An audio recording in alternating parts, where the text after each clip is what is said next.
sunu nit ñu baax ñi fi nekkoon sant daal total quoi alhamdulilah. sant rek pour lan. waaw sant rek sant ci sénégalais yi seen état d'esprit bu baax bu ñu yor. sant ci juddu bi ñu judd nekk ay sénégalais. nekk ay africain nekk ay nit bu ñuul.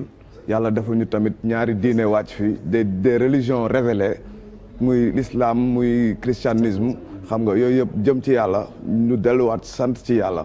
waaw sant ci jàmm ji fi nekk sant tamit ci ay références yu baax yu ñu am yu mel ni xam nga duma waaw xam nga quoi ñoom papa Alaaji Mansour Mbaye ak ñoom xam nga maam yi fi jaar ñoom Alaaji Bekaay waaw sant ci ku mel ni ay El Hadj Ndiaye ay nit yoo xam ne ay vision bu baax la ñu am ay référence ñu mel ni ay ñoom Youssou Ndour bari nañ tamit quoi alhamdulilah sant yàlla bu baax a baax sant yàlla bu baax a baax ñoom comme ni ma leen ko waxee kon leeral nañ sant rek bi mais sant rek avant ngeen a ñëw ci sant rek dafa am ci loo leen nekkoon ñu jékki-jékki gisatuñ leen ngeen rarement man da ngeen ma doon bégal mais jékki-jékki gisatuma leen foo leen nekkoon waaw en fait ñoo ngi ci town bi comme d'habitude rek ñoo ngi ci sound bi aussi ñoo ngi ci les deux mais xam nga àdduna dafa toll foo xam ne liggéey ak jaamu yàlla ñoo fi ne waaw boo nekkul ci musique bi rek nekkal si dara nekk ci liggéey moo tax ñu indi le mouvement bi sant yàlla sant rek mooy sensibiliser la jeunesse ci à la non violence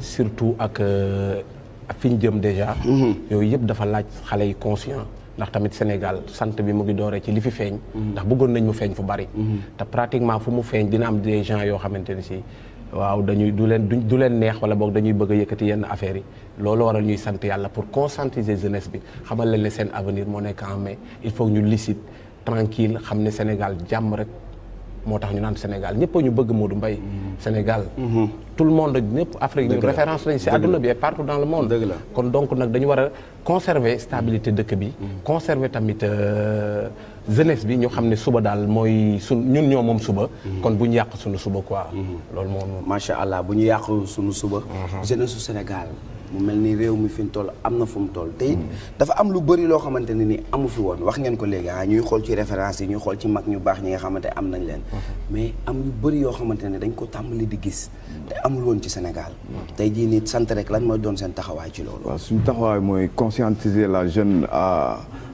au maintien de la stabilité ak tamit conservation des valeurs sénégalaises surtout africaines xam nga fi ñu toll nii tamit xam nga l'Afrique c'est le centre névralgique de toutes les guerres issues d'élections te xam nga Sénégal c'est un point stratégique du continent africain te instant bi on est en train de traverser un des moments les plus déterminants de la vie politique du Sénégal ñu jëm ci loo xam ni tamit dafa am lu feeñ Sénégal lu ñuy wax ay ressources minières lu mel ni gaz lu mel ni pétrole voilà te xam nga loolu ku nekk da lay teg bët gis nañ lu xew yeneen dëkk yi bu ñu saaganee ba leneen am fi ñeneen ñooy ñëw jariñoo ko xam nga tubaab yi ñoom seen pexe li ñuy def bëgg nañ loolu fu mu am rek ñu ñëw fexe fa dugal seen loxo taal ko wëlbatiku si biir ñëw mel ne dañuy àtte fekk ñu ngi sàcc suñu yëf kon ñun nañu conserver suñu dëkk téye ko maintien jàmm ji ngi jëm ci ay élection bu kenn manipuler kenn di ko jéem a yóbbul ne ko génnal nga taal mbedd mi wala nga sànni xeer wala dara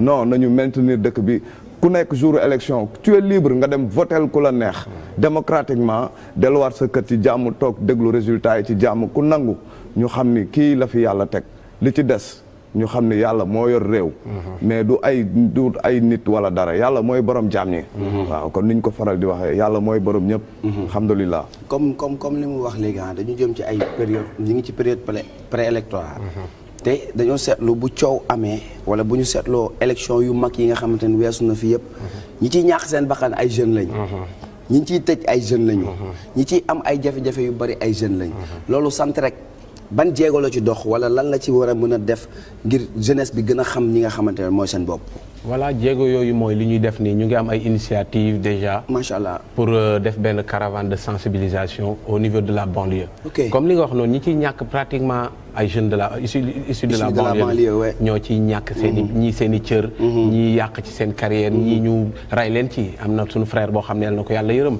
te xare ko àjjana ak képp ak ñi nga xam ne de après ñu ngi woon ci jeel bi après dañu am ay tolof ñun nag sunu projet mooy plan de sensibilisation mooy wu def caravane wër banlieue bi ak les 14 régions du Sénégal sensibiliser nit ñi yee leen ndax yàlla daf ne ci alxuraan fa zakkir bu ko yàlla waxee mooy na nga fàttali nit souvent day fàtte day ñu fàtte seen borom sax xam nga te yàlla li ko sama doom lay waxee zap sunu borom mooy joxe nguur tuutil mulka liman tashaa yàlla moo ko wax kon donc jël ko ci jàmm ak ci salaam moo gën di imposer nit ñi surtout di exploiter booy yi ndax ghetto bi ñun pour l'instant ni booy yëpp la ñuy use Modou ñun Pikine lañ dëkk mais loolu est-ce que tamit du booy ñoo nooy bopp bañ nangu ñu leen di use tamit parce que tamit dëkk ci ghetto bi wala dëkk ci banlieue bi ne veut pas dire être un cancre ne veut pas dire être quelqu'un boo xamante il ne faut pas être le fou du village le fou du village nag cela veut dire mooy koo xam ne dañ lay exploiter def loolu di n'importe quoi après jeter la à la poubelle wala nga jëlee si leneen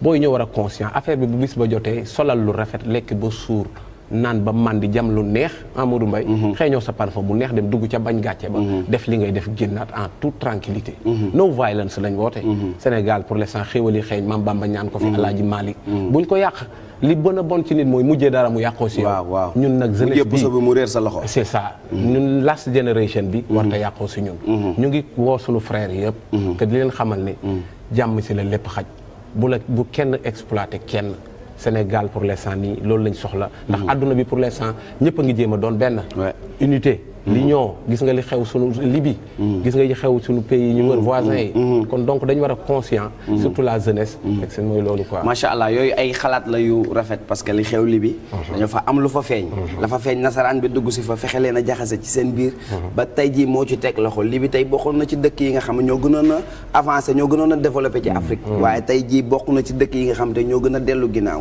li ko waral xeex ba fa nekk xeex ba nag ci seen biir la ndax tubaab ba moo fa dugg jaxase leen loolu message la bu am solo mais dafa am leneen lu mu bugg tey jii actualité la quoi parce que dañu toll ci benn moment boo xamante ne nii jeunesse Sénégal daanaka da ngeen a pervertir jeunesse Sénégal dañoo dem ba nit ki sutura amatul ci jeunesse bi sutura amatul ci réew mi sutura amatul ci suñu diggante ñun ci suñu biir tey sant rek lan la ciy taxawoo tamit waaw mooy li ñu leen doon wax rek mooy conservation des valeurs yooyu ñuy wax parce que ku wax Sénégal di nga wax jom di nga wax sutura di nga wax kersa di nga wax muñ di nga wax njub kon valeur yooyu noonu ñun bu ñu sàgganee ba ñàkk ko ñu xam ni xamatuñ fuñ jëm xam nga Léopold Sédar Senghor dafa am lu mu wax moo dafa ni enracinement après ouverture mais avant ouverture enracinement d'abord conserver say valeur téye ko ba nga xam ne am dëgër laay ba nga xam ne du ngelaw bu jóg ëpp la ouverture nag mooy nit ki li mu la indil nga ñëw nga xool bu baax setantal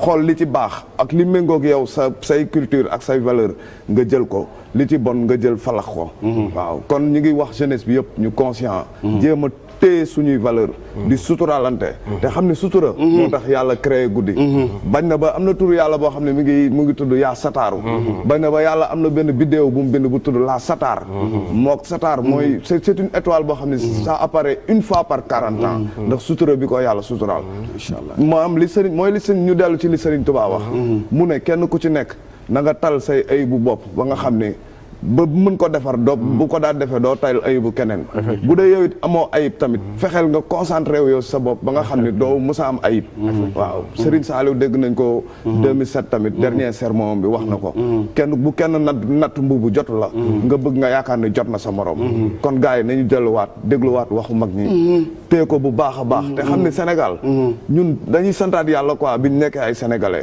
fii li fi yàlla def alhamdulilah sant yàlla bu baax Sëñ Touba dafa wax lu am solo mu ne laa tasari dunya bil uxra yaa fata man baa a nuura bu dija fa sa yandam loolu Sëñ Touba moo ko wax nee na yow xale bi bul jëndee mukk leer lëndëm ndax boo ko defee da nga rëccu Seydi Hadji Malick ñëw daal ne laata kaala ba fa innata kaala bu yu addi ilaa ta addudul kilaab loolu mooy bu leen di wax maa la gën di xaj ndax bu ma nee la maa la gën di xaj kii nekkee maa la gën di xaj xaj day gën a bari rek te Sénégal soxlawuñ loolu conscience lañ soxla ak nekk ak dal ak ormal mag ndax ñaar man bëgguma ko laal muy sunu kilifa yi samp diine ji samp Sénégal def fi ay ñaan ak sunu chef de l'État yi ndax ñaar ñooñu dañ leen war a ormal ci loolu laa bëgg ñu dem voilà tey jii nii est-ce que amul parce que am Pinal Gang la woon tey sant rek la te Pinal Gang bi ñu koy xam ci yëngal lañ ko xamee tey sant rek est-ce que yéen a ngi ci musique bi ba léegi waaw ñu ngi sound ba léegi waaw yéen a ngi sound ba léegi def nañu ay single ñu ngi ci projet waaw projet def compilation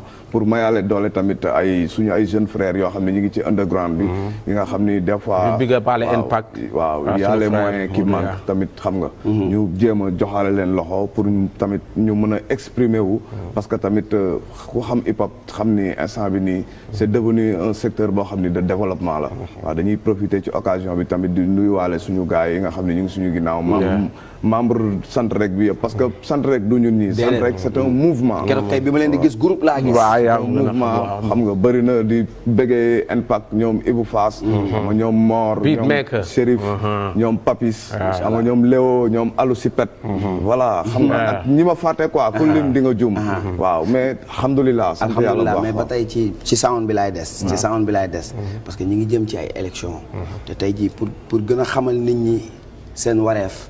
pour gën a xamal nit ñi liggéey bi nga xamante ne am na ci Sénégal sant rek lu mu ci taxawoo. waaw mais di sant rek génn na ci son. waaw di sant rek waaw am nañ ci son. bu mel nu mu tudd. waaw am nañ ci benn son mu ngi tudd bàyyi ma bàyyi jox la ko. waaw am nañ ci benn son boo xam ne mi ngi tudd deuxième mandat. jeex na deuxième mandat. waaw pour kan xam nga pour respecter tamit la loi. parce que tamit xam nga nit. waaw dëgg neexul. wala ñu wax ci loolee. wax ci loolee parce que tamit xam nga booy li naan booy digle sangaay dafa war a fekk nga set. voilà xam nga ñun on veut faire preuve de bons citoyens. on veut faire preuve tamit xam nga. respecter li yoon teg. ndax yoon rek mooy yoon quoi di yoon mooy yoon. waaw delluwaat di wax jeunes yi. nañu dellu jàngiwaat tasawut si xaar. waaw tasawut si xaar. nañ ko jàng viatique des adolescents. Serigne Touba moo ñu ko bindal.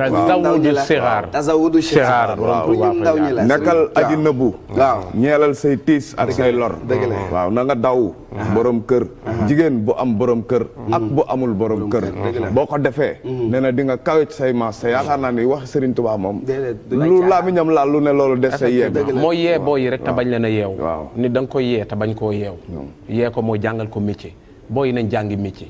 ak loo mën a def muy sama mbokk artistes yi laa njëkk a waxal booy sound demal joobi ndax yàlla def ne liggéey jaamu yàlla. musique passion la. man maa ngi nii damay joobi maa ngi Eiffage Sénégal. déjà son excellence dafa war a présider dafa war a inaugurer gare de Dakar. voilà ñun ñu ngi foofu gaa yi ci préparatifs yi. liggéey jaamu yàlla moo fi ne. yee booy yi te bañ leen a yeew. ñun loolu mooy sunu message. jàllale booy yi tegal leen utal leen job xalaat leen ndax ku ci nekk rek yàlla may na la chance. boo déggee yàlla naan rabbil alamina du planète yi de. nit ku nekk monde nga moo du may. yow monde nga ndax yàlla am na lum la moo ñaare loo xam ne lu baax la ak lu bon mais génne lu baax li. servir sa dëkk. lu bon li denc ko pour yow. ndax nee nañ am na baax bu bon ak bon bu baax bu bon mooy baax yemale ko sa bopp tasaare woo ko.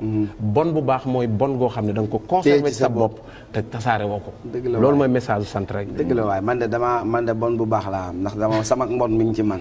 macha allah loolu am na solo mbokk yi dégg ngeen li nga xamante ne moom moo fi jóg ci ay kaddu te kaddu la yoo xam ne ay ndaw ñoo ko wax te ndaw ñii ko wax seen ay moroomi ndaw ñoo leen di seetaan kon message bi yaakaar naa ni doon na message boo xam c'est pour tout le monde. yamatul sax ci ndaw ñi.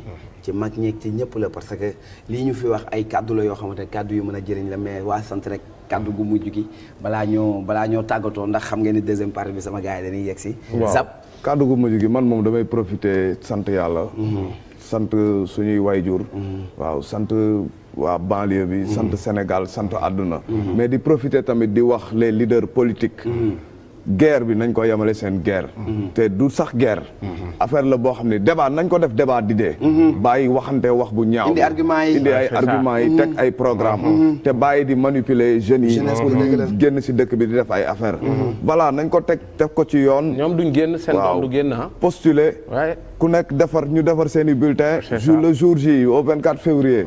Sénégalais yi génn dem tànn parce que seul le peuple est souverain. mais nekk fii di wax ay wax ju ñaaw taxuloo fal dugg ci palais bi.